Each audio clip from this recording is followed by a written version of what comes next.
নোয়াখালী বিজ্ঞান ও প্রযুক্তি বিশ্ববিদ্যালয়ের এই 32 একর জলাভূমি, এটা আসলে আগে পতিত অবস্থায় ছিল। গত বছরে এটা চারপাশে একটি বেড়িবাঁধ দেওয়ার পর এখানে যে পানি এখানে ধরে রাখার একটা ব্যবস্থা করা হয়েছে।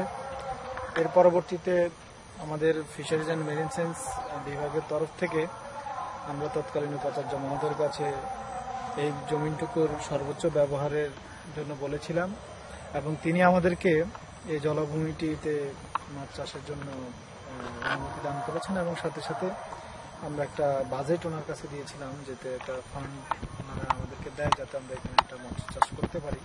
আসলে প্রাথমিকভাবে আমাদের টার্গেট ছিল এখানে অন্তত 10 লক্ষ টাকা ইনভেস্ট করলে আমরা যাতে 20 লক্ষ টাকার মতো পাই, এরকম একটা টার্গেট নিয়ে আমরা অগ্রসর হচ্ছিলাম। কিন্তু প্রাথমিকভাবে ফান্ড পেতে একটু দেরি হওয়ার কারণে আমাদের গত বছর আপনারা দেখতে পাচ্ছেন হয়তো এখানে যে প্রচুর পরিমাণে অ্যাকোয়াটিক উইড দেখা যাচ্ছে। আসলে প্রিলিমিনারি যে কার্যক্রমগুলো চালানোর কথা ছিল সেগুলো আমরা চালাতে পারিনি। তারপরে আমরা একটু লেট হলেও আমরা 6 থেকে 7 লক্ষ টাকার মতো একটা ফান্ড আমরা সংগ্রহ করেছি বিশ্ববিদ্যালয় থেকে এবং সেই ফান্ডের আলোকে আমরা এখানে রুই জাতীয় মাছের একটি মিশ্র চাষের প্রকল্প হাতে নিয়েছি। এখানে রুই, কাতলা, মৃগেল, সিলভার কার্প, গ্রাস কার্প এবং তেলাপিয়া মাছের একটা মিশ্র চাষাবাদ প্রক্রিয়া এখানে চলছে। তো এর পরবর্তীতে আমরা আশাবাদী যে আগামী হয়তো 15-20 দিন পরেই আমরা এখান থেকে আমাদের হারভেস্ট করতে সক্ষম হব।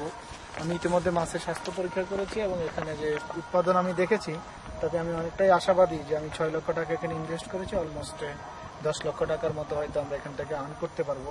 এবং আমাদের ভবিষ্যৎ পরিকল্পনা রয়েছে অর্জিত এই অর্থ আমরা ফিশারিজ অ্যান্ড মেরিন সায়েন্স ডিপার্টমেন্টের উন্নয়নে কাজে লাগাবো এবং আগামী বছরের জন্য অর্থটাকে আমরা এখানে ইনভেস্ট করব এবং এটা থেকে যদি আরো ভালো রেজাল্ট আসে তো অদূর ভবিষ্যতে এখানে একটা হ্যাচারি স্থাপন এবং সাথে সাথে আপনারা জানেন কোস্টাল বেল্টেও আমরা একটা আউটরিচ সেন্টার করবার একটা পরিকল্পনা আমাদের ডিপার্টমেন্টে রয়েছে। তো আর এখানকার যারা ছাত্রছাত্রী রয়েছে তাদের জন্য এটা শিক্ষণীয় করার, তাদের পড়াশোনার পাশাপাশি প্র্যাকটিক্যাল ব্যবহারিকের জন্য এখানকার ওয়াটার কোয়ালিটি, এখানকার প্রাইমারি প্রোডাক্টিভিটি এবং মাছের গ্রোথ এগুলো নিয়ে তাদের কাজ করার প্রচুর সুযোগ রয়েছে। আমি আশা করি যে ভবিষ্যতে আমাদের ছেলেমেয়েরা এখান থেকে আশাবাদী উপকৃত হবে এবং এই জলাভূমিটা সর্বোত্তম ব্যবহার নিশ্চিত করতে পারলে এটা নোয়াখালী অঞ্চলে আপনারা জানেন প্রচুর পরিমাণে এরকম উন্মুক্ত জলাশয় রয়েছে যেখানে পানি বছরে 5-6 মাস ধরে থাকে। সেই সব জলাভূমিতে মানুষজন তাদের চাষাবাদ প্রক্রিয়ায় এগিয়ে আসবে এবং এটা একটা রোল মডেল হিসেবে মানুষের মাঝে কাজ করবে বলে আমি দৃঢ় আশাবাদী, দৃঢ়ভাবে বিশ্বাস করি।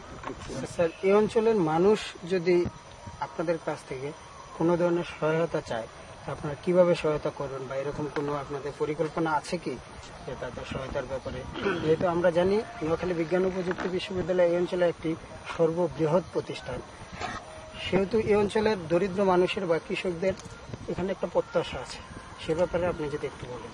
হ্যাঁ, ডেফিনেটলি এটা বিষয় অবশ্যই। যখন একটা বড় ধরনের প্রতিষ্ঠান একটা অঞ্চলে গড়ে ওঠে সেখানকার মানুষের আশা আকাঙ্ক্ষাও এটার সাথে জড়িত থাকে। আমি আপনাদেরকে উদাহরণ হিসেবে বলতে চাই, বাংলাদেশ কৃষি বিশ্ববিদ্যালয় যখন ময়মনসিংহে অবস্থিত এবং সেটার গবেষণালব্ধ যে রেজাল্ট সেটার সুফল কিন্তু সেখানকার মানুষ জনসাধারণ পেয়ে আসছে। আমিও বিশ্বাস করি যে এই কোস্টাল বেল্টের বিশ্ববিদ্যালয়টি এখানকার জনমানুষের, এখানকার যে দরিদ্র মানুষজন রয়েছে, এখানকার যে দরিদ্র মানুষ যারা রয়েছে তাদের আর্থসামাজিক উন্নয়নে এই বিশ্ববিদ্যালয় অবশ্য ভূমিকা রাখবে।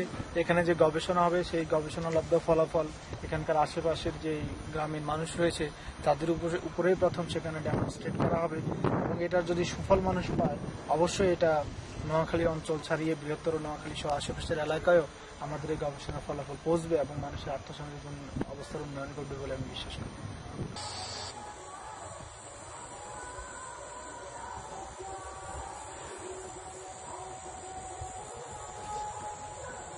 আগে বাড়িতে এখনো দাঁড়িয়েছি না, গাছ লাগিয়ে গেছি।